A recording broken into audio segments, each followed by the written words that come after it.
and held my arms up and just felt like I was flying. I felt tiny, but I felt uplifted. It was an amazing scene.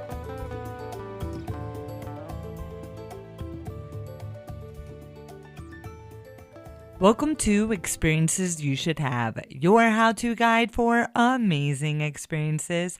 I'm Gail Manasco, your host, and we are continuing the discussion with Lynn Smith. She was on the podcast last episode talking about Monument Valley, and she went on a 10-day road trip across Arizona, the Grand Canyon, and Lynn, she knows how to plan. Like, I really like her travel style.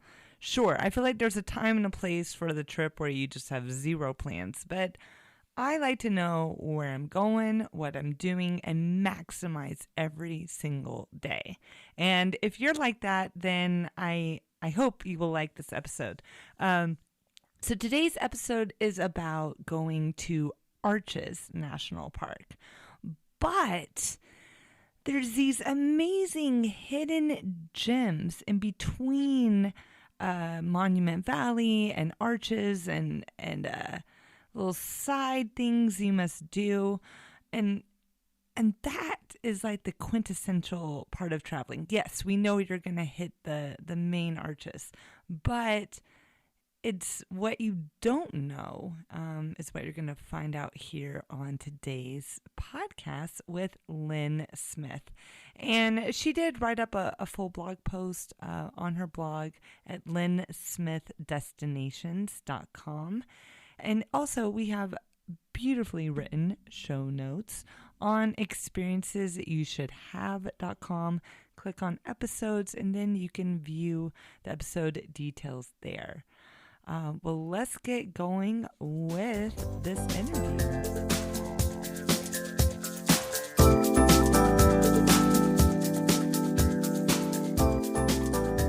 Well, welcome back to the show, Lynn. We left off on the last episode of your amazing adventure to Monument Valley. But we are still road tripping here. The adventure is not done. So first off, welcome back, Lynn. Thank you. I'm so happy to be here, Gail. Yeah, this is great. So this is part 2 for you listeners out there. I highly suggest, if you didn't listen to the Monument Valley episode, to go back and listen to that. So you left Monument Valley, and where did you head to next? Well, this was the next leg of our trip. Took us to a couple of the national parks, the Mighty Five national parks in Utah, and those served as our key destinations. And what I'm going to do is touch upon what I found to be the simply mind-blowing drives between some of these national parks, because there are some hidden gems along the way.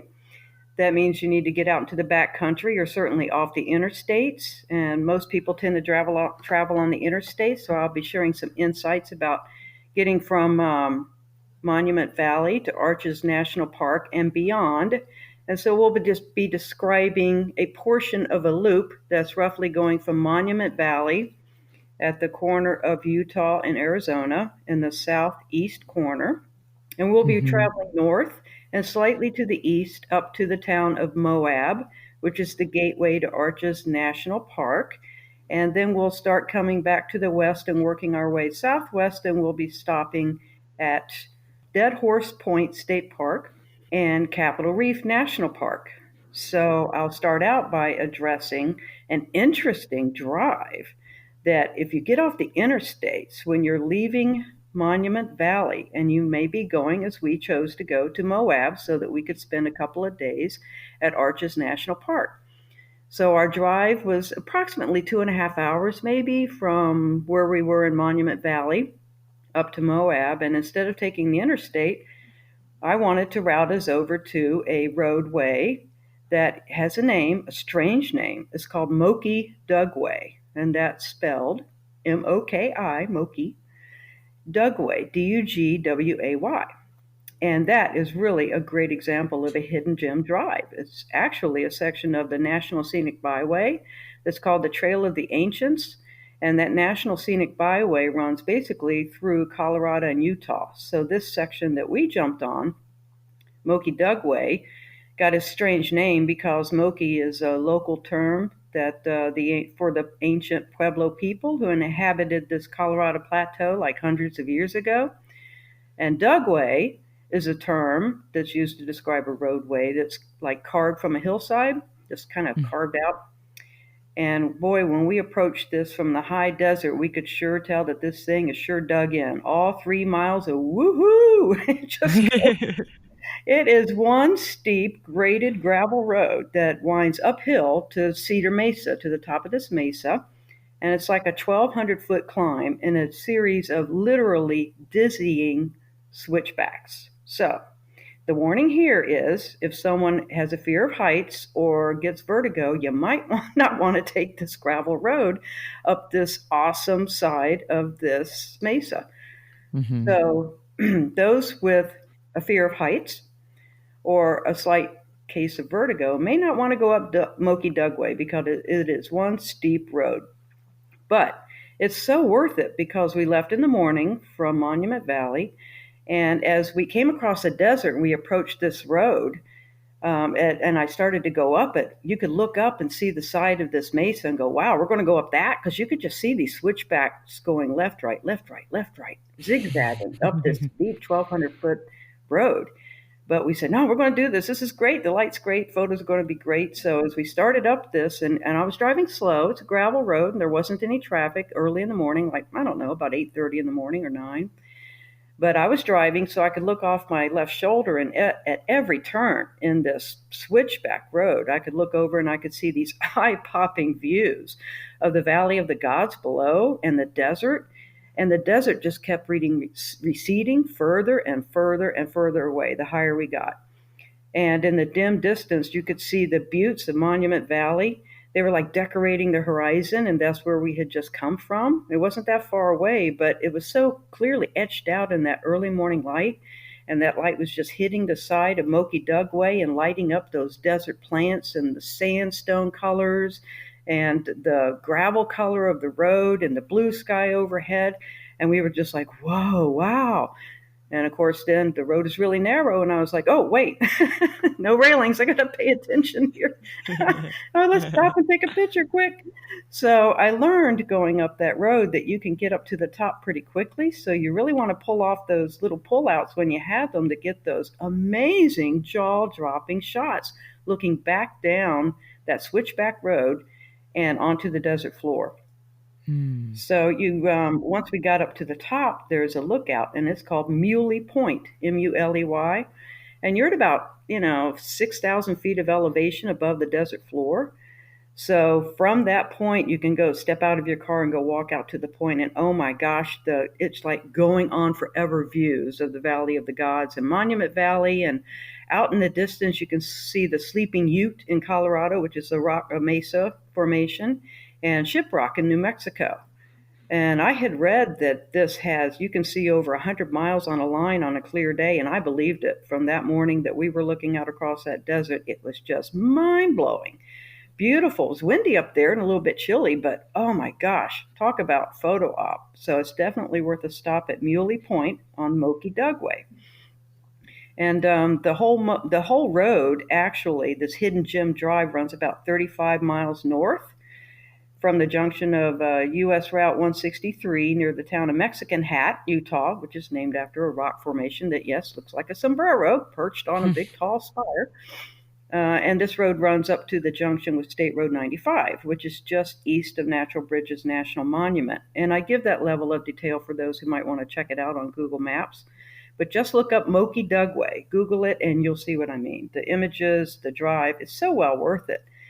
And it comes off the interstate route, which most people take, but it won't add that much time to your overall drive. It might add 30 minutes from our drive from Monument Valley up to Moab. So it was well worth taking that side road, going up to Moki Dugway, and turning around and coming on into Moab. So that Ooh, is a nice little hidden gem and well worth the trip. I love it. What a great tip. Um, just a road that people maybe wouldn't have gone on, but it's not going to add much time and it's going to give you those amazing, stunning views. It's It fantastic. certainly will. I was so glad that we took that little side trip, like many of the side trips that we took. So here we were. We're like, okay, so I guess we're getting into Moab in the mid afternoon, which is a good time to check into wherever you're staying. And our plan had to stay in a couple of nights so that we could come into Arches National Park a couple of times. Our Mm-hmm. first evening, we wanted to catch the sunset and hike a trail up to Delicate Arch, which is one of the more famous rock formations that are in Arches National Park. Mm-hmm. And Arches National Park is located just outside the town of Moab, which again is the gateway to Arches and also other parks in the area. And there's just a million things to do in Moab. If you were there for a week, you wouldn't run out of things to do. Mm-hmm. So you can hike, you can river raft from Moab, you can do 4x4, you can mountain bike, whatever you want to do. But our focus was going to be on really seeing Arches because these remarkable red stone formations and cliffs and mesas and rock formations and the drive, the scenic views that you get going out to forever were just really on our list of things to do. So I thought, oh, Arches is really a busy park.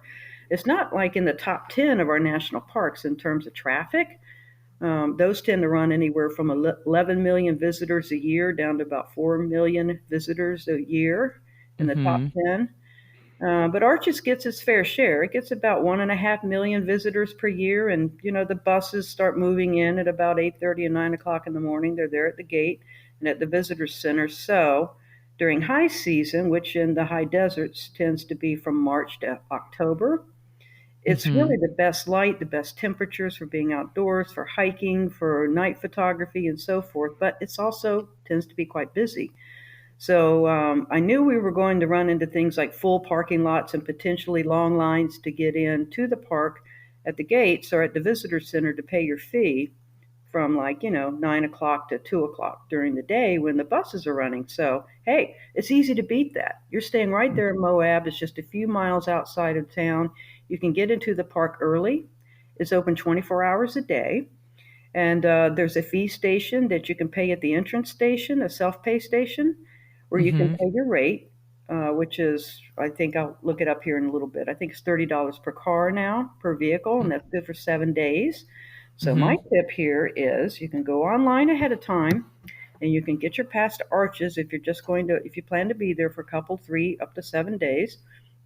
And that way you'll have a pass with you. You don't have to hang it on your car or anything, just have it with you. I don't think you have to hang it on your car because I didn't do it that way. I paid for a pass ahead of time, and I'll talk about that. Mm-hmm. Anyway, get in there early. And by early, I mean get up, have breakfast in your room or whatever, and get to the park by 8 o'clock. That's what we did. Okay. And that was so smart because we got right in and we already had a map of the park and we knew what we wanted to do on our first full day there. And that was to go hike the Devil's Garden Trail. And Ooh. there are numerous hikes that you can take in the park, but if you were to pull up a map of the park, you'd see it's kind of this long, skinny road that goes from the lower end of the park to the upper end of the park. And all along this road, this paved road, are wonderful, just awesome places you can pull off with your car, parking areas. You can see the different rock formations along the way, and I'll talk about those shortly. But I'll just jump right in here to the Devil's Garden Trail and why I chose that as a hike destination for us. Well, number one, it's really popular because it's just gorgeous.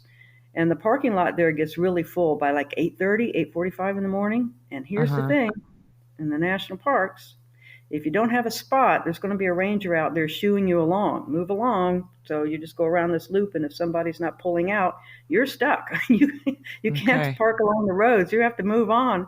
So get there early in the morning. Bring lots of water. Bring head covers, sunscreen. And again, we were there in the last week of September, so the weather was Uh-huh. just perfect. Blue Mm. skies, fluffy clouds, nice breeze in the morning before the heat came on. Lovely. So we jumped out of the car and we got to this hiker's hike, as it were. It's considered to be the only hiker's hike in the park. But even casual walkers can get in there and just hike as far along as you want to see a couple of the arches. And by walking the early section of it's a total 9 miles of trail, and it's very well kept. It's loose gravel, so you kind of want to watch it if your ankles are a little, weak Mhm. or injured, No, like mine was.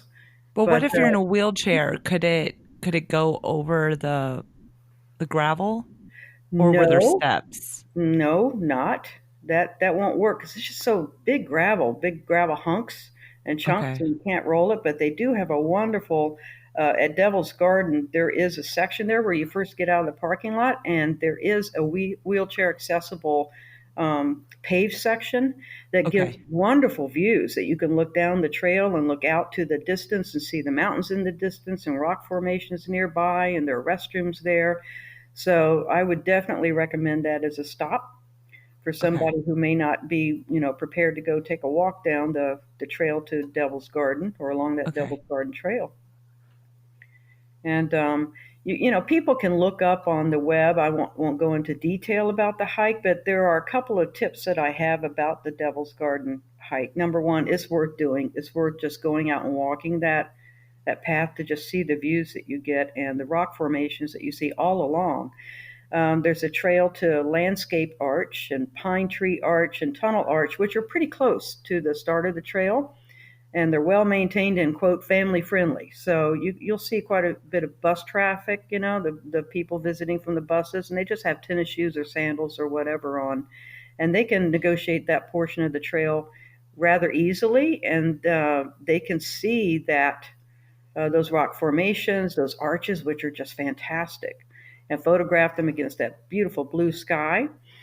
And beyond the landscape arch and the pine tree arch and the tunnel arch, you'll see signs that warn of a primitive trail, kind of goes off to the side of the main trail that you're on.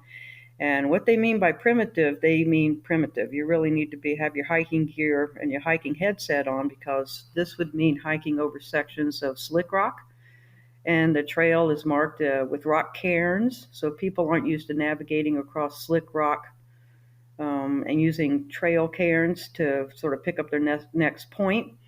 Hmm. They might want to avoid the primitive trail. And along that primitive trail, for those who are a little more adventurous, there are some really dizzying precipices and some awesome 360-degree vertigo enticing views. It's mind blowing.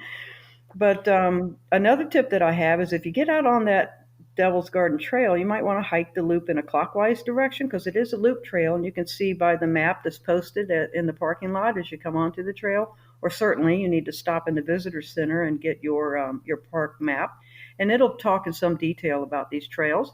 But if you go in a clockwise direction, I think you're going to experience A, some of the best views, and B, fewer crowds. Hmm. And you'll start with Landscape Arch.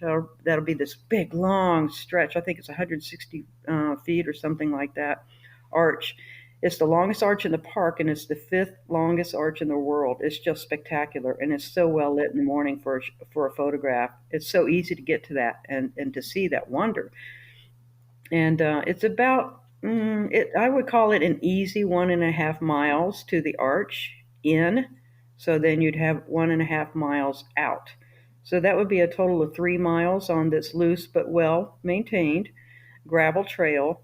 So you want to allow time for that and understand that you'll be walking along about 3 miles. And frankly, most visitors to the Devil's Garden Trail tend to turn around when they get to the landscape arch, but if you carry on, you're going to be rewarded with some real jaw dropping 360-degree views. And they just go on in every direction. I stood there and just kind of did a 360 pan with my video camera, and it's just the blue skies with the white clouds overhead contrasting Mm. so wonderfully with the red rock and the red desert floor and the mountains off in the distance and the sun, getting well above the horizon at about that point. So I would say this is definitely I consider that this national park is the most easily accessible place for almost anybody who wants to soak in all that natural beauty. So Perfect. definitely Devil's Garden Trail, one of the great stops, and go early in the morning, get up to the top of the park, and then work your way back down the drive. So as you come down that drive, there is a place, there's Delicate Arch. So Delicate Arch is known for its sunset opportunities. If you're willing to take the hike up, it's about a 500-foot elevation climb across. It took us about an hour and 15 minutes to hike up and probably Okay. 45 minutes to hike down across slick rock. This is not a gentle, family-friendly hike. And it Okay. wasn't for Okay. me, but I made it with an injured ankle, but I was fully outfitted. And we approached Delicate Arch and we got parked at the Wolf, Wolfe, Wolf Ranch parking area. We knew it would be popular. Lots of people were going to be on that hike to get up to Delicate Arch to catch some just. I'm running out of adjectives now. How do you describe something that you can't? It's majestic. It's orange. It's you're up high. The air is clear. The wind is blowing. There are people all around you. There are narrow spots on that trail. There are pebbles that are slipping along under your feet on slick rock that you have to watch every step and pay attention once you get up on the slick rock. There are some narrow spots that you just really don't want to fall off of. But Um, I saw moms toting kids, babies, parents toting mhm. babies. I saw parents with young children. They had them well in hand. But this isn't the kind of place that you just let kids go bouncing because I'll go bouncing Mhm. off somewhere. But anyway, what a hike that was. It was, if you got there early like we did about 4:30 at the Wolf Ranch parking area, it was the closest parking and right there at the trailhead. And there are restrooms, and I think there's a water fill station as well. So we packed in our water and we had our headgear and our sunglasses and our hiking poles and our cameras and the small tripod, and we were ready to rock. So literally up the rock, up the rock we rocked. It was hot even in September in the late afternoon. The heat radiating off those rocks could really be pretty brutal. We didn't need Mhm. layers or jackets or anything. We just really had to tolerate that late afternoon sun kind of coming over onto our backs as we made our way up to Delicate Arch. And once we got, finally, you keep thinking as you crop another slick rock ridge, you're like, okay, we're almost there. Oh no, you see people way up ahead of you. Oh, we got to go all the way up there. Okay.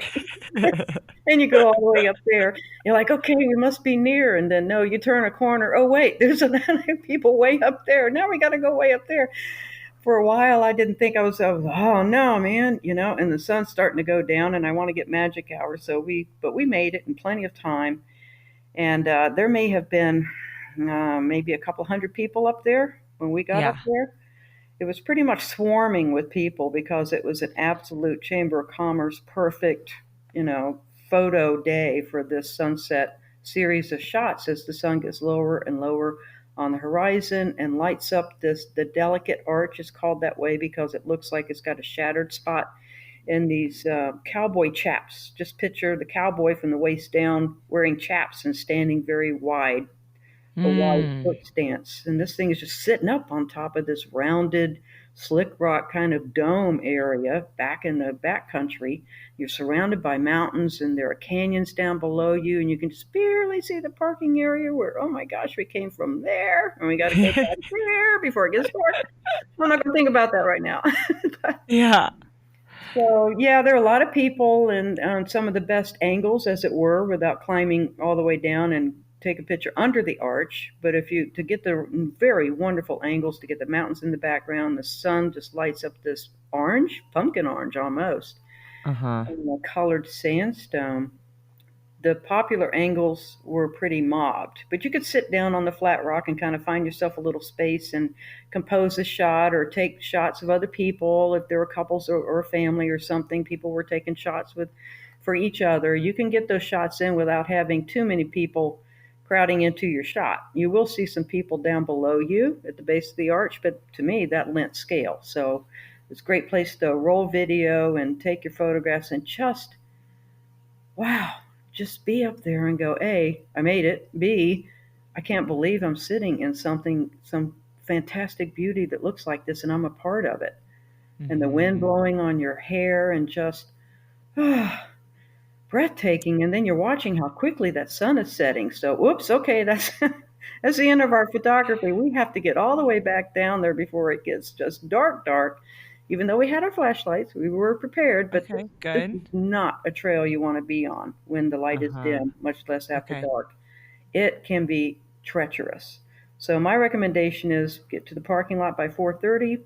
Allow yourself a little over an hour to more or less somewhat leisurely get up to um, Delicate Arch. Give yourself a good 45 minutes or so for your photography as the sun is getting lower. Don't wait for sunset to leave. Anticipate the sun, watch the speed at which the sun is setting, and allow yourself a good 50 minutes to get down and back to your car in the parking lot before it gets just dead dark. And it will get dark quickly Mm. because that sun drops right behind the ridges. So Mhm. that's Delicate Arch. And what a fantastic place to see and to experience at sunset in Arches National Park. Oh, it sounds wonderful. Absolutely wonderful. I mean, that's the quintessential view of Arches National Park that you see in so many of the photos. And I mean, what a fabulous description you just gave of it. Well, I would hope that people who are able will be able to take that hike. And of course, if you're not willing to go through that sort of effort, there is a Delicate Arches viewpoint. So, again, if one just looks at the map of the park, you can see where you can drive to the viewpoint and you can look up and you can see that Delicate Arch formation against the skyline. You can get a great view of it. You're a couple of miles away from it, but hey, it's obvious that it's there. Mhm. And along the scenic drive in Arches National Park, there are a couple of other do not miss stops that I would recommend. It's a 36-mile round trip, so it's kind of up and back. You can drive Mhm. along this wonderfully paved road with parking areas and signage telling you, and if you're following your map, you can stop here, you can stop there. I think we stopped everywhere we could possibly stop because Yeah. we were there for a couple of days or a day and a half. But I would definitely recommend Panorama Point because it does offer a wonderful panorama of the entire area. You're looking out to the LaSalle mountains Mhm. off in the distance. There are rock formations in the midground, in the foreground, in the background. You're up on top of this sort of a flat mesa like area. It's easy to walk up there and get this 360 view of the park and out to the far horizons and look at the different desert colors as they unfold and the canyons and the walls and the rock formations. It was a windswept magical moment for me. I really loved Panorama Point. And there's also a section called the Windows section of the park. This really gets mobbed. We went and circled around, I think, 5 times before we finally got an open parking spot, but it's worth it because from that small parking area, you can access several different arches. You can access double arches and a couple of other just amazing formations where you can walk from one to the other. So these aren't lengthy walks. They're kind of uphill and downhill, but you've got nice gravel paths to walk on.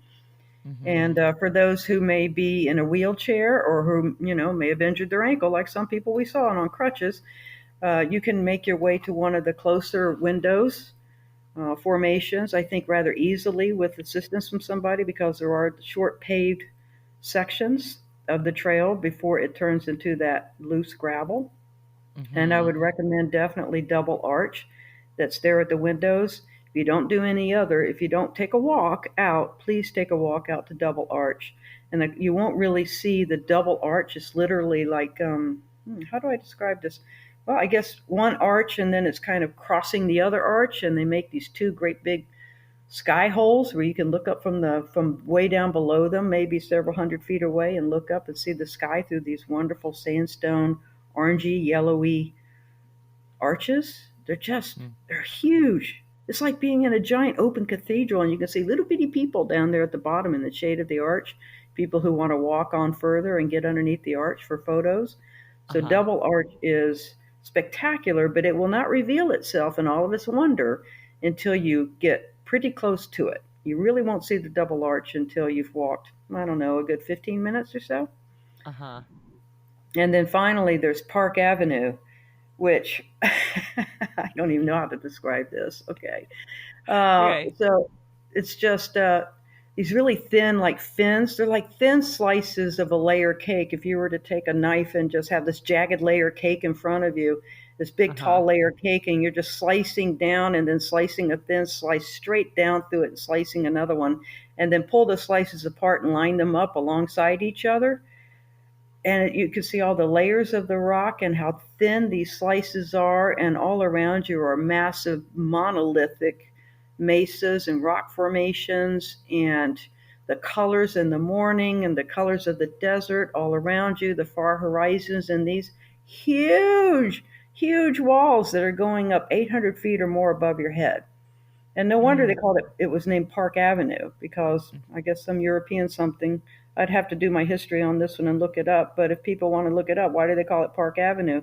It's reminiscent of those tall buildings along Park Avenue in New York. They're Ah. just towering. Best way I can describe them. So Makes me think of again, Monopoly. yeah, Park Avenue, definitely Mm. worth a stop. So as the day goes by, Arches does get rather busy. There's more traffic. So another tip that I have for people: come in early, and then in the heat of the day, and when the parking lots are full and the buses are in, and you've already done a couple of walks or you've done a hike in the morning, and you're just tired and you're hungry, well, go back into Moab and rest for a bit, rest up, even do a load of laundry like we did, and Mhm. then come back out to the park in the afternoon. 3 o'clock, 4 o'clock, that's when the light is starting to really warm things up nicely for photography. And you can just drive that drive again, that 36-mile drive, go back to a place that you perhaps saw earlier that you couldn't get into, and take your photographs, take a little picnic, stay out there and wait for the evening to come on and get that transition period around whatever you want to do. You can do balanced rock or double arch or whatever. Just walk out there and get ready to take your photos. And if you're really adventurous, hang out until the stars come out. Can you just Mm. imagine a starfield shot, which I didn't get because we were tired and we had to move on the next day? I regret this, but Mhm. you can see on Google Images shots that have been taken of many of these rock formations in these different locations, with that Milky Way just hanging up above and gabillion stars overhead. And it just is, it's just numbing. It's numbing and mind opening and expansive. You know, Mhm. it's like being on a high. You can just cast yourself up into the sky, into these stars that are out there in the great American West. What a wonderful opportunity for photography.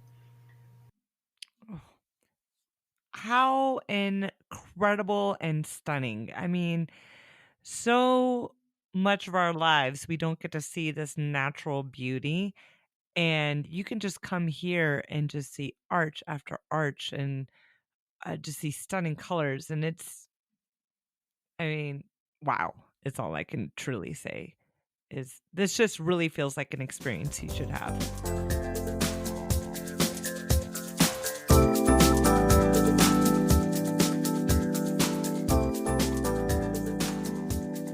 Again, I consider it a really accessible park in that you can drive around and you can see so much from an automobile or from whatever vehicle you happen to be in.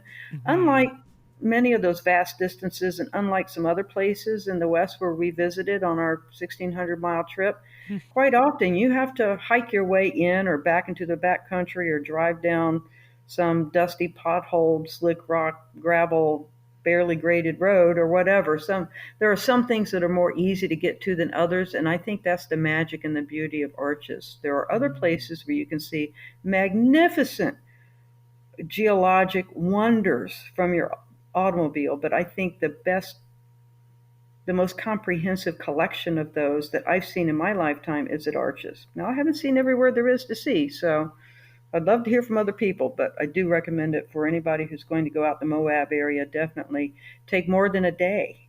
At least Yeah, spend a night and catch more than one sunset, or at least one sunset and one sunrise, and make your trip worthwhile. I love it. So, something else I noticed, just a quick tip for people who are either road bikers or mountain bikers. We saw a lot of people out there on road bikes. Not so Mm. much mountain biking, because I think the mountain biking fraternity is well aware of the fame of Moab Mhm. Mhm. and Arches and other surrounding, areas, Canyonlands National Park, for opportunities for mountain biking. But Mm-hmm. for road bikes, it's amazing because if you have a road bike and you just put it on the back of your car, and you can start up at the Park Visitor Center. Now, there's a $10 fee for your vehicle because you're going to be parking in a vehicle parking spot, but hey, it would be easy to do. Pull your bikes off and ride along the route that is entirely on the National Park Service roads, and that's a smooth blacktop route that we saw. And you can get an elevation range from like 4,000 feet at the visitor center, and you can go up 1,000 feet if you want to. If you want to head toward Devil's Garden, again, maps galore. You can ride on the roads throughout the park, or you can ride along the National Park Service roads, which I would prefer. I think no traffic. Mm-hmm. And little do people know that if you're out there on your bike, you might actually be passing through some areas where the opening scenes from Indiana Jones and the Last Crusade were shot right there Mm. at Seven Wow. Mile Canyon. Yeah, I didn't know that till I did some research into it, and I went, "Oh boy, if we had more time." Yeah, that's always going to be the theme. If we had more time. Right, right. But there's petroglyphs and pictographs and opportunities for photos. You can picnic, take some water with you, of course. But if you're into road biking, that's another thing that would be a lovely, I think, activity to do late in the afternoon. We saw quite a few people riding along back to their cars along that National Park service road with the lights on their bikes in the evening. And I thought, oh, isn't that nice? Wouldn't that be nice to be out there on a bike right now as the sun's going down, headed toward the car, knowing you're going to dinner? So there's a tip. Think about bringing your bike, or you can rent one there. You can look into bike rentals in Moab. Cool. Fabulous. So, where to next, Lynn? Yes. So from here, we again we had some key points in our travels we needed to get to in the time frame that we had. So our next stop was going to be Capitol Reef State National Park. Sorry, but on the way, I wanted to be sure that we had the opportunity to visit Dead Horse State Park. So actually, one of the 2 evenings we were staying in Moab, we drove the 30 some odd miles up to Dead Horse Point State Park. And I'm so glad I looked into this. And I thought I saw some images and read some things about it, and I went, "Wow, this is jaw dropping. We need to do this." I mean, we'll spend some time in Arches, but we can either do Canyonlands, which is massive. It's like, oh boy, where do you start? Uh Or huh. on our way to our next destination, which is Capitol Reef, we're going to go. We might go right by Dead Horse Point State Park. And the more I looked at it, the more I thought, no, I want to go up there for a sunset opportunity. I want to go see the sunset and photograph the sunsets here. And I'm so glad we did. So this is definitely a hidden gem. You just get in your car, you head north out of Moab. It's only about a 30-mile drive, literally from Moab to Dead Horse Point, right there in Dead Horse Point State Park. But it felt like it was a much longer drive because there was just so much to look at and see. You start out with a climb through like these narrow canyon walls. You come off the highway that goes north from Moab. It's easy. Just Google Dead Horse Point State Park, and it's a very simple go from one state road to the other state road. But you Mm-hmm. start out going up through these narrow canyon walls. And so you're climbing in your car and you're like, ooh, okay, so I guess we're going to get up on this plateau. Mm-hmm. And as you arrive at this desert plateau and you're heading almost due west, and it's the high desert, and whoosh, boy, your horizons just open right up. You're like, whoa, look at all these colors out here. And I looked in the rearview mirror and I went, hey, look behind us, look at Arches behind us, because we had climbed up to that plateau. So we got a nice elevation to be looking back at where we'd been spending the past day in Arches. And in front of me, we could see the Henry Mountains and the San Rafael Reef ahead of us, which was mesmerizing because picture this, a black, newly paved road, asphalt road with bright yellow stripes running down the middle of it, running straight as an arrow into this horizon where these purple and bluish and kind of magenta-ish coming on late in the day mountains are stretching across the horizon. And in between are these canyons. You can see canyon lands and you can see the desert floor. And off on the horizon are these bands, these curtains of rain, way off in the distance, promising rain, but you know it's not going to rain on you because it never rains on you when you're in the desert. So, and it's like you're just being drawn forward. You're being pulled forward with this gravitational force down this road. You're like, oh, gosh, this is so gorgeous. I can't believe this drive. It's great. So we buzzed on out there, and then you take a left turn off the road, and you notice the geology changing throughout your drive, which was a common reoccurrence throughout our entire trip. It's almost as if you could go for 5 miles and the desert looks like this, and then suddenly, wham, these colors change from a sort of sandstone, orangey yellow, to a whitish color, to different rock formations with like some light chocolate or cinnamon sprinkled on the top colors, to washes, to little signs pointing off to the side of the road, and you just want to stop everywhere, but you can't. You've got to get to Dead Horse Point State Park. But it's so mesmerizing, the whole scene. So we finally got to Dead Horse State Park. We had to pay an entry fee to get into the state park, which was $20 for the vehicle, but it's so well worth it, because once you get across this plateau, now you're driving down a little bit lower into the lower desert area, and then you're starting to climb back up through hills and through canyons, and you're getting these views out to the horizon of mountains and other canyons and rock formations. As you approach Dead Horse Point, you pull into the parking area, and as you come out of your car, you're like, oh boy, where do we start? Because you can't really see where's the point. I mean, where are the views? I can see the distance, but where's the canyon? I know there's one here. But we just followed the, paved trails. And our first approach, as we approached, got to the point itself, which is this jutting ship like prow that juts out over this super deep canyon, and I saw the spectacular views I've ever experienced in the West, and I just got goosebumps.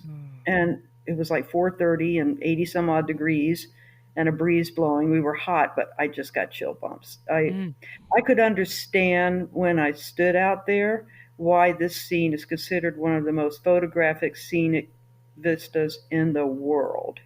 Wow. And it has been featured in numerous movies and commercials and television programs and so forth. But how do you describe this? So it's not this narrow little place that you just kind of get out of your car, go walk over there, look down, and see what you see, which I'm going to describe in a minute. No, it's this whole wide area. It's like this plateau that's jutting out over these canyons.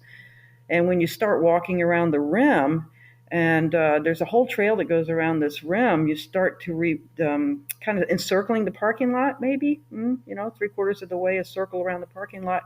You really realize just what a vast, vast scenic vista you are walking in. We got a sweeping panoramic view from like 6,000 feet of altitude. So picture this. There are these amazing sculpted pinnacles, these tall rocks that have been wind carved and cut through millions of years by ice and uplifting. And the buttes, often in the distance, the canyonlands and the mesas of Canyonlands National Park.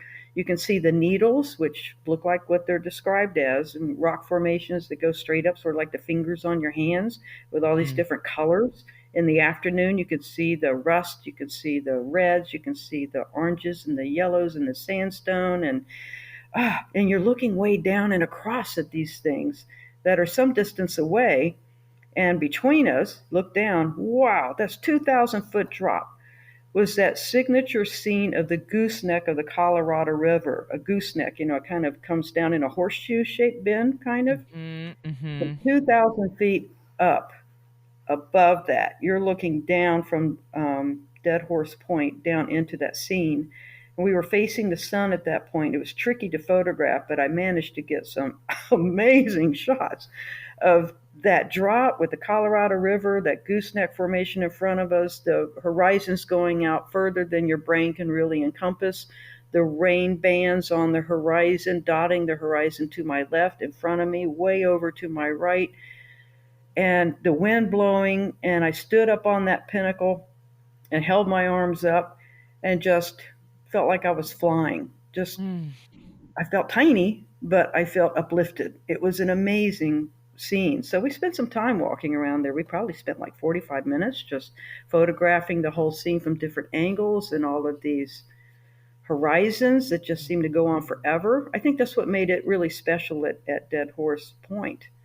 No matter where we walked along that rim, whether we were looking south or east or southwest or west, you could understand that you're probably looking out over 100 miles on a clear day.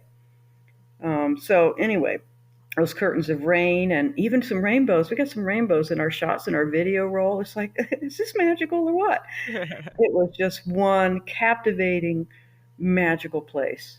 Definitely recommend it. Dead Horse Point State Park for sunset. Oh, I absolutely love this tip. I, you should go to experiences you should have, click on episodes, check out the photos. I mean, I am looking at them right now and they are stunning. And we were just in Grand Canyon, I don't know, a few months ago. And I swear these photos look even more magical than what we saw when we went to the park.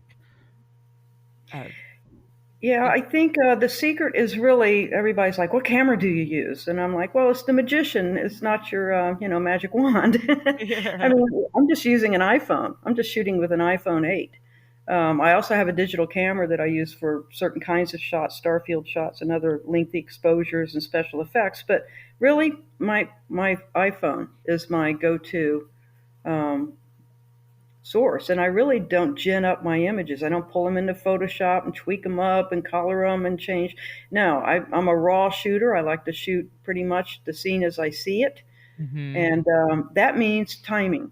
For me, it's about in this trip, if you're going to be driving 1,600 miles or if you're just going to be driving 50 miles, why arrive somewhere at 11 o'clock in the morning when the sun is right overhead? The heat is too hot to hike. You're disinclined to go all the way over there just to see if there's a view.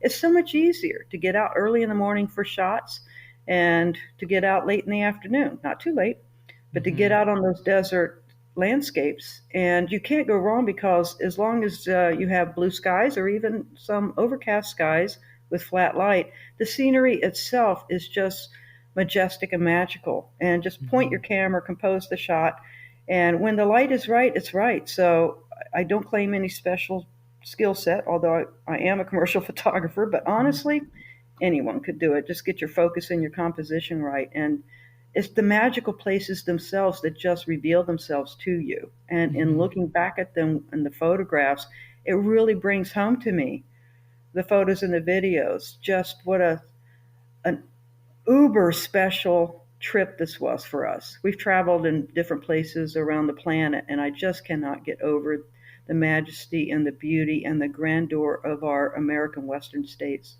Mm. Anyway, so the dead horse, Mhm. people might want to know why the name. And if you look it Yeah. up, it says in the late 1800s, some cowboys left horses on that plateau that you kind of wander around once you get out of your car. Uh-huh. It's a sort of natural corral, which you could see how that could be pinched off back where the parking lot stops, and the horses could kind of be left to graze up on this plateau. And it was not uncommon, I think, for some unwanted horses to be left behind. Oh, I'm sorry, it's a sad tale, but that's kind of where the name came from Mm. Mhm. because some are left and there's no water out there. Mm. So, which is a reminder, you do want to have plenty of water with you in that heat. And I guess the other tip I have is that there are also obvious opportunities on that drive from Moab to Dead Horse State Park. If you're leaving, I don't know, 3:30 or something, Mhm. to head out from Moab to Dead Horse State Park, there are numerous opportunities as you're driving along that desert for different. There are different stop offs. There are different places you can take shots, and ultimately, the ultimate shots are really at Dead Horse Point.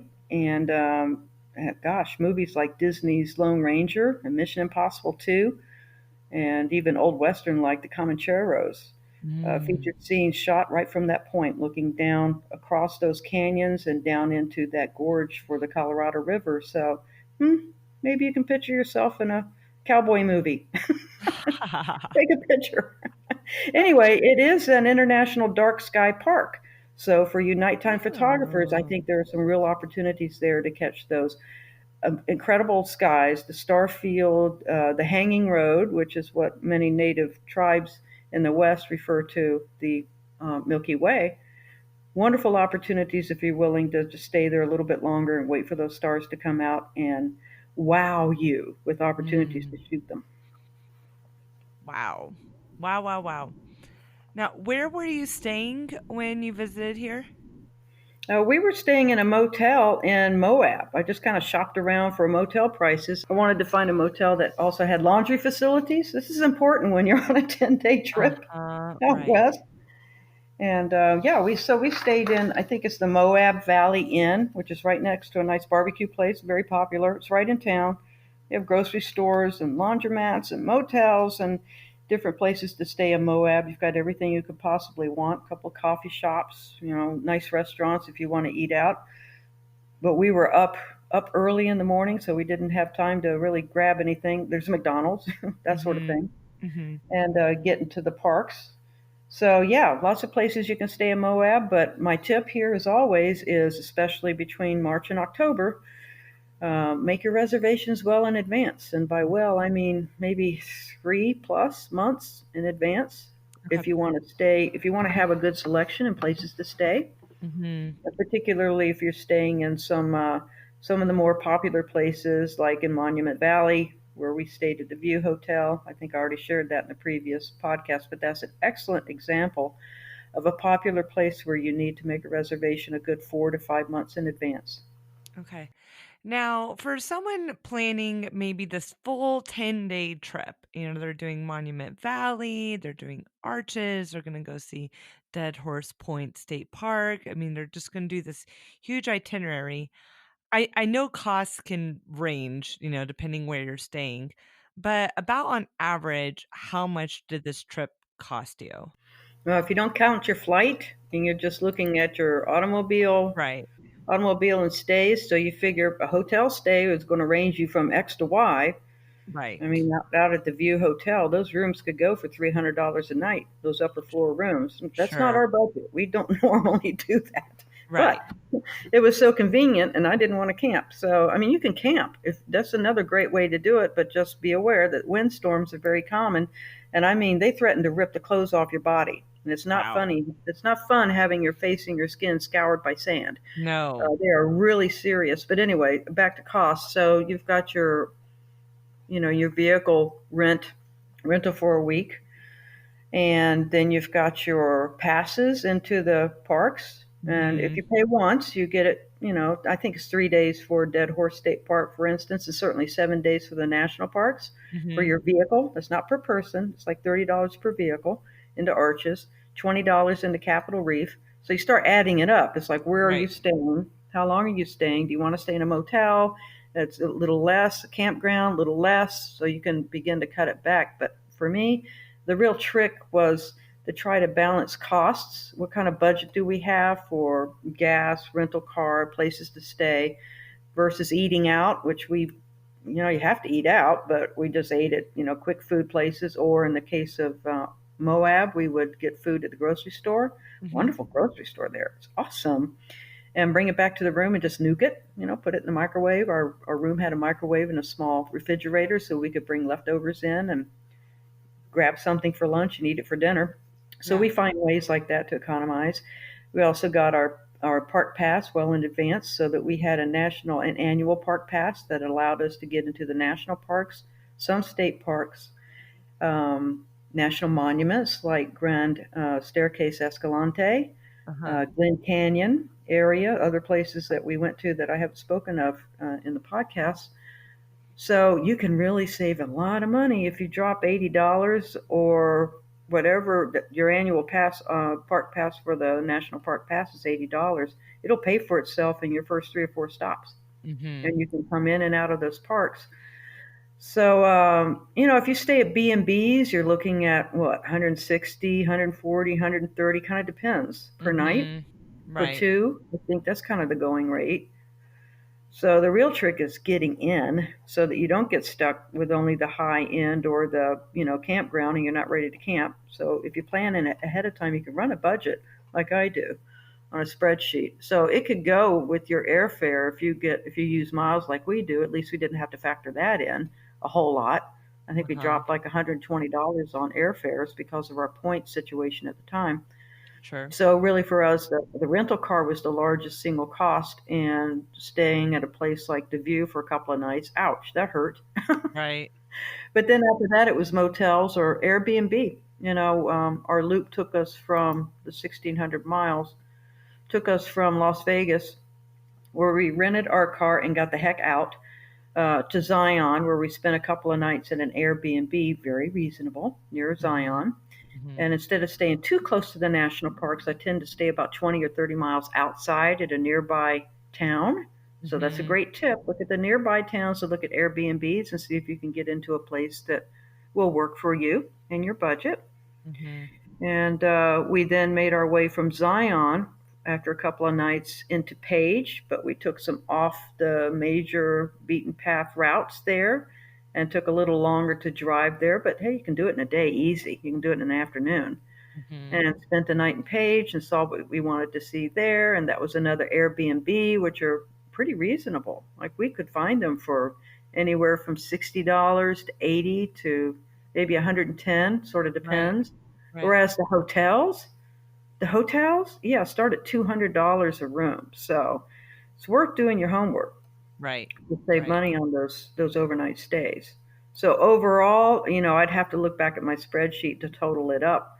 So if you multiply an average of, I don't know, it really depends on how you travel. I always find it so hard to answer that question. Right. I know.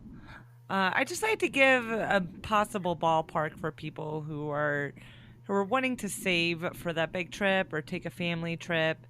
Maybe if you're camping, maybe it's going to be around like 2K, or if you're going to be staying at least in mid-rate hotels or motels, kind of like that goal to save for.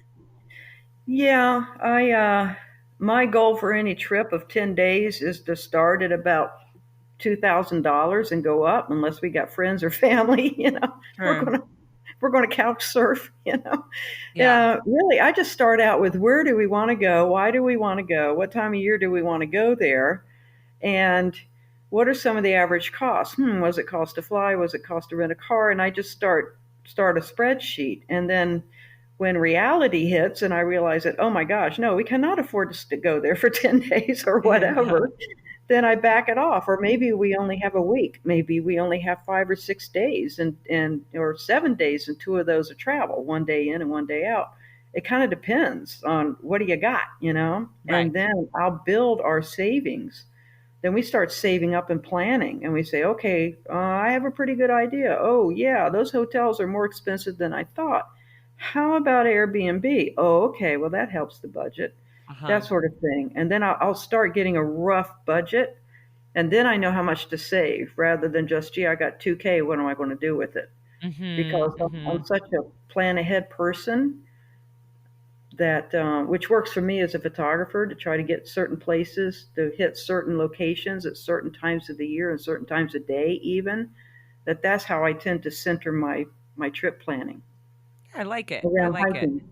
Yeah, hiking and being outdoors and photography.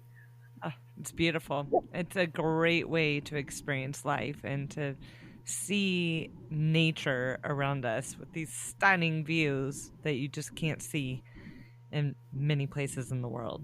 Lynn, you have done a great job of painting the picture of this trip, and I just love hearing about your plans, how you did it, the best time to see the sunsets, and those hidden gems along the way. Truly, thank you for doing your homework and sharing with us on this podcast.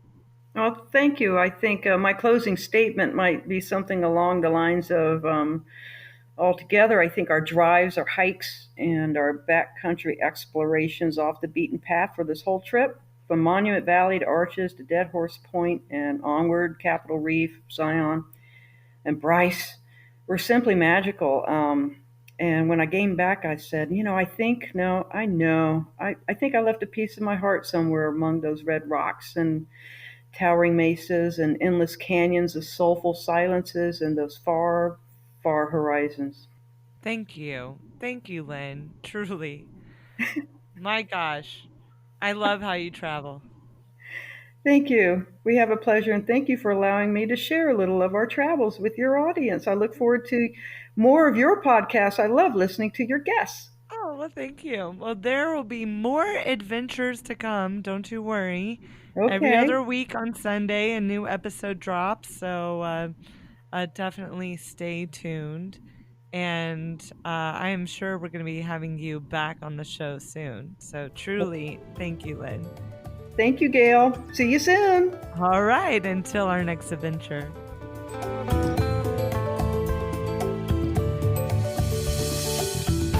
Thank you so much for listening to Experiences You Should Have. If you really enjoy Lynn's travel style, then check out some previous episodes, as mentioned, the Monument Valley episode, as well as some past episodes about the Osa Peninsula in Costa Rica, as well as visiting Milford Sound in New Zealand, and those little hidden gem spots along the way. So please check it out. And also, we are a growing podcast. And one of the best things that you could do to help us grow is to tell a friend about this podcast. So please turn to your neighbor. If you're in your car alone, then just tell the car next to you. If you're on the subway, tell that stranger right across from you. I swear they're going to be so excited to hear about this podcast, Experiences that You Should Have. So please tell a friend, share, follow us on Instagram, Experiences Podcast. We are working hard to create amazing episodes for you. And also, I am going to be traveling here soon. Because I love to travel. And I'm going to be headed to Florida, California, Mexico, Hawaii. And so I'm going to be looking for those really cool experiences along the way. And so hope that a really good episode or two come out of that, or more. We'll see. So please stay tuned, subscribe, visit the website, follow us on Instagram, and tell a friend. Thank you so much for listening.